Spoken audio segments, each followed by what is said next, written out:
What's up, investors? It's the Russian dude. An active war cannot run on slogans forever, because a fighting army must constantly replace the people it has already burned through.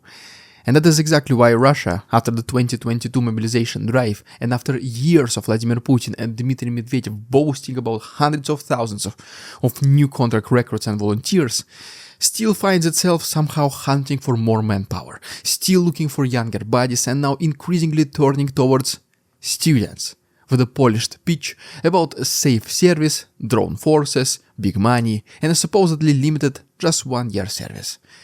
And that is what makes this story so dangerous, because once schools and universities start sounding less like places of learning and more like military sales offices, you are no longer looking at some isolated scandal, but on a nationwide system trying to solve a battlefield manpower problem by applying pressure to undergrads, vocational students, and literally teenagers who are only beginning adult life and have the least protection against authority figures leaning on them. So today, let's talk about this specific system, how it works, what the official documents actually say, why the promises around the Unmanned Systems Forces are far weaker than they sound, and why anyone hearing this speech should compare it to what happened during Russia's fall 2022 mobilization campaign. Because once you do that, the pattern becomes just absolutely impossible to ignore. Here's where things start getting ugly, because one of the clearest examples came not from a leak inside the Ministry of Defense of Russia, but from a 4-minute audio recording that spread online from Novosibirsk, where Maria Kirsanova, the principal of a vocational school, could be heard humiliating literally male students for refusing to sign army contracts. And the most revealing detail is that Kirsanova later confirmed that the recording was authentic.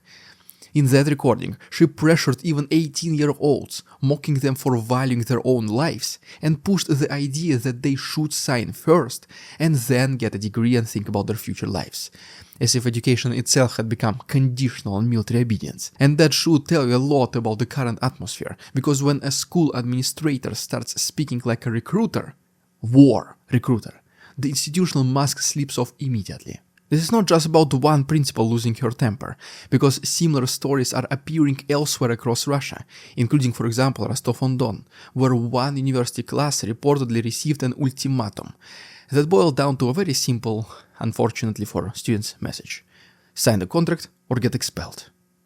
And yes, that phrase may sound like a bluff, but for a frightened first-year student from a small town who has just arrived in a regional center surrounded by older authority figures who control grades, supervision, and access to opportunity, this seemingly simple bluff can work just as well as the direct order. And that is the whole beauty, if you can call this, of this method, from the state's perspective at least. Because unlike the rougher mobilization methods seen in 2022, this form of pressure is deniable, subtle, and very hard to prove later, because after the student signs, the institution can always claim that everything was just voluntarily. Nobody was coerced, there was no written threat, and therefore there was absolutely no abuse at all. The problem is that if this offer were genuinely attractive on its own, obviously, nobody would need to market it like this. And nobody would need to repeated pressure campaigns on schools, social media, and yet in Rostov-on-Don, once again, the city that we talked about in the beginning of this chapter, on its university's VK and Telegram pages, there were even seen some army contract ads on February 12, 16, 18, and 19, which tells you that what we are seeing here is not natural enthusiasm, but a system trying so hard to hit recruitment targets. And once quotas enter the picture, the promises usually become far more interesting than the family. Than the reality, which is why the real story begins when you stop listening to the campus speeches and start reading the actual documents. All of this might sound like just another episode of ridiculous Russian propaganda, if you know what I mean. Well, nothing ridiculous for the students, but anyways. But that is the real life inside Russia right now, especially if you are a boy who just turned 18. And so, speaking about ridiculous Russian propaganda, if you are, guys, a current member, Patreon member, as always, an additional chapter is waiting for you at the end of this episode. If you're not a member yet, and if you want some additional content, please consider subscribing, the link is down below, there is 1 month's free trial, and this is the best way to support our channel. Thanks so much, let's continue. Now here is the catch. Because students are being lured most aggressively into service with the Unmanned Systems Forces, which is marketed as something modern, technical, and relatively safer, complete with hefty wages, benefits, even intensive training, and a very attractive phrase that keeps coming up and just over and over again. Just 1 year, including training, and then you can go home, don't worry. That sounds almost designed in a laboratory to calm down both students and their parents. But once you open the Ministry of Defense materials linked by the university itself, the entire promise begins to unravel immediately. Because the official presentation and the separate document, titled Benefits of the Service with the Unmanned Systems Forces, are all full of contradictions, loopholes, and a wording that shifts all real power to the Ministry of Defense of Russia. The first deception is the phrase, once again, special contract, because it sounds like something unique and protected arrangement, but in reality just a regular Ministry of Defense contract with a long appendix attached, and that appendix lists certain guarantees only if a recruit is selected and only if he continues to meet a long list of requirements that the Ministry of Defense itself decides how to interpret. That means the same institution making the promise also decides whether the recruit qualifies for the promise, whether he still qualifies even tomorrow, or whether the guarantee that should remain valid at all. Which is, as you can see, just a perfect setup for the kind of bureaucratic trap authoritarian systems just love, because the promise exists right up until it becomes completely inconvenient. And then comes the most blatant problem of them all, namely the claim that the recruit will be discharged once the contract expires unless he wants to renew it. Because under Russia's current legal reality, that is simply not true in the meaningful sense, since the Ministry of Defense contracts are effectively indefinite, while the presidential mobilization decree remains in force. And as you imagine, that decree has already been active for 3.5 years, counting. So even if the contract is advertised as 1 year, 6 months, or any other term, doesn't matter, could be even 1 week. It just auto-extends until under the mobilization framework, and no appendix, brochure, campus speech, or slick sales speech overrides a presidential decree. Which means that the most attractive promise in the entire package rests on a legal foundation that simply does not support it. And what if the recruit signs, expecting unmanned system service, but then fails selection, or is later found not to meet the requirements? Once again, you remember the big, huge list of requirements. Well, then he's still a contract serviceman, and there is no legal barrier preventing him from being reassigned elsewhere, including mid-assault infantry. Which is exactly the branch that constantly, conveniently needs new replacements because it absorbs the most devastating battlefield consequences. That is why this so-called special contract is not just a shield, but just a marketing label, a polished phrase masking an ordinary military obligation with extraordinary uncertainty hidden underneath it. Another thing they keep promising is that no matter which branch of the military you are assigned, you will be operating far from the actual front lines. And that, as many of you already imagine, is just another lie. Let's talk about it in our next chapter. This is where the sales pitch becomes even more manipulative, because the central emotional hook of the Unmanned Systems Forces campaign is the repeated claim that service will happen a safe distance away from the line of contact. And this phrase appears literally everywhere, in documents, in campus promotions, in TV ads, in newspapers, in spoken promises from recruiters and staff, everywhere. But modern warfare is not built around neat brochure phrases, and the term line of contact itself has become so vague and so adaptable in a battlefield where gray zones stretch for dozens of kilometers, where targets can be struck deep behind formal front positions, and where drone operators are among the highest priority targets, precisely because of how valuable they are. So yes, long story short, this phrase means absolutely nothing. Yes, a drone operator is usually not standing in exactly the same place in the trenches as an assault infantryman, moving under direct fire, and yes, that means that the immediate risks are a little bit lower in relative terms. But less dangerous than the worst job in the military is not the same thing as safe, and presenting it that way is deliberate manipulation. Drone operators today are expected to reduce time to target, operate closer to danger than many civilians imagine, and hit deeper into enemy-controlled areas, which makes them visible, valuable, and therefore vulnerable, especially in a war where both sides are constantly hunting the systems and people that make drone warfare possible. Even the official wording quietly gives the game away, because it does not promise safety, it only promises lower risk.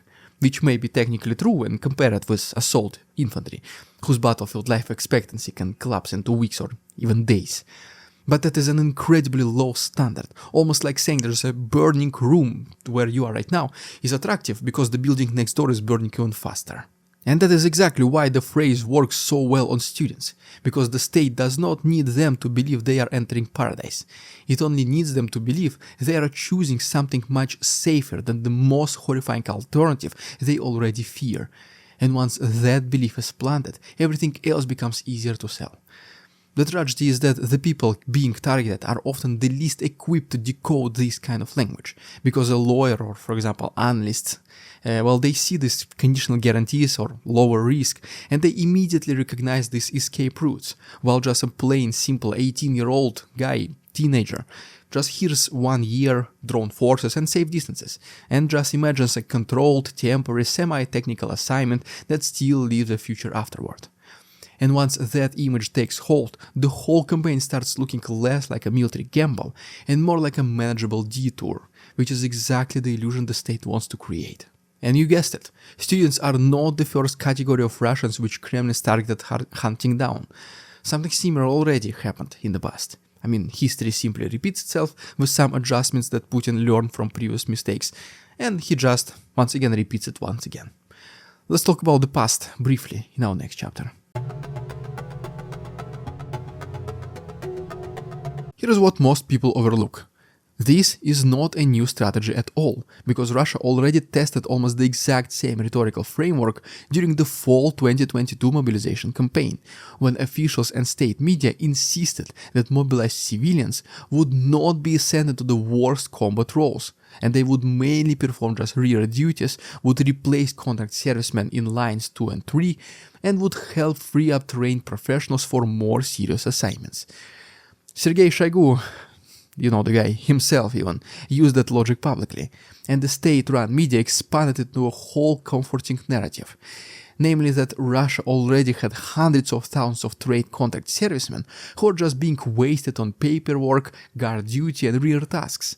And that in return these mobilized civilians would take over those safe responsibilities so the professionals could focus on combat. It sounded managerial, rational and reassuring, which is exactly why families wanted to believe it, because frightened people often cling to the version of events that sounds organized and limited rather than chaotic and open-ended. They were told there was no need to worry, that mobilized men would be trained first, that they would not be thrown directly into the most dangerous roles, and, well, unofficially many draft officers made another promise that later became infamous.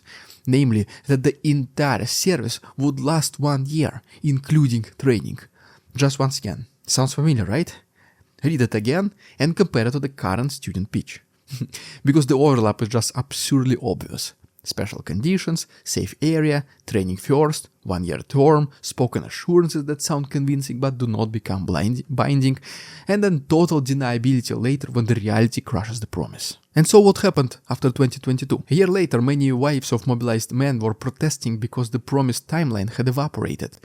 The state began pretending that Russia relied only on contract servicemen, and in some cases old obituaries were edited or deleted whatsoever, so that mobilized men were retroactively described as contract soldiers, as if rewriting the paperwork could rewrite what had happened to those people. That's not just deceit, that is a memory erasure. And it matters because it shows the system has already learned how to escape its own promises after the fact. So when students today are told that the Unmanned Systems Forces offers special terms, safer duties and 12 months maximum, including training of course, this is not some innovative new track, but the same structure of persuasion recycled for a younger audience, only now with just better branding and more careful deniability. The Kremlin clearly understands that another massive, visible mobilization shock would be politically costly, if not impossible, which is why it is trying something more polished now, namely keeping the outward appearance of voluntarism while using institutional pressure and selective promises to funnel young men into the military without the same public drama. And that makes this campaign even more dangerous, because it is not clumsy improvisation, but an evolved version of a method that has already been tested in real life. Because once you put your signature on a piece of paper, there is simply no way back. And here is the part that matters the most, because the legal language, the appendix and the special contract branding only matter up to a point where a recruiter is still outside the military system, while once he is inside, subordinated to command, dependent on officers, cut off from civilian leverage and operating in a wartime structure, the practical question is no longer what the brochure promised, but what the chain of command can do to him. This is exactly why the statements from official bodies are so revealing, including the Human Rights Commissioner for the Sverdlovsk region, Tatyana Mirzlikova, whose office openly acknowledged that coercive contract signing is a real problem extending beyond just one single region, as well originally thought by some crazy people, I guess, and that proving coercion is extremely difficult, because if somebody signs under pressure, manipulation or deception, the paperwork still says that he, or very rarely she, signed voluntarily. That means even when abuse is obvious morally, it becomes nearly invisible legally. And if that is true in the Urals, far from the front lines, then imagine how little real room for resistance remains once the serviceman is already deployed and fully dependent on the same structure he wants to complain about. Mirzlikova's office also reviewed 1,348 supposed AWOL and desertion cases, and according to her figures, only 22 turned out to be actual desertions, while the rest were fatalities. Which is a devastating number, because it shows just how little confidence anyone should have in the labels attached to disappearance cases inside the system. Even Alexander Sladkov, one of Russia's most prominent state-aligned war correspondents, has talked about mobilized men being pressured to sign contracts under threat, while appealing to Defense Minister Andrei Belousov as though the abuses are happening somewhere below him. But whatever one thinks of that theatrical framing, the important point is that even pro-system voices are acknowledging coercion once people are already trapped inside this military structure. And then there is the testimony published by Vladimir Romanov, a pro-war blogger often cited by state media, from Denis Kolesnikov, a corporal in the 435th Assault Infantry Regiment, who described a world of extortion, criminal abuse, command corruption involving specific names, places and sums. Call signs Ulubek, Bizon, Semyon, towns like Snizhne, Dmitrievka, Millerova, Rostov-on-Don and Yekaterinburg. Even vehicles were mentioned like Kamaz and Ural, and alleged demands for payments ranging from 1 to 3 million rubles for the chance to stay away from the line of contact.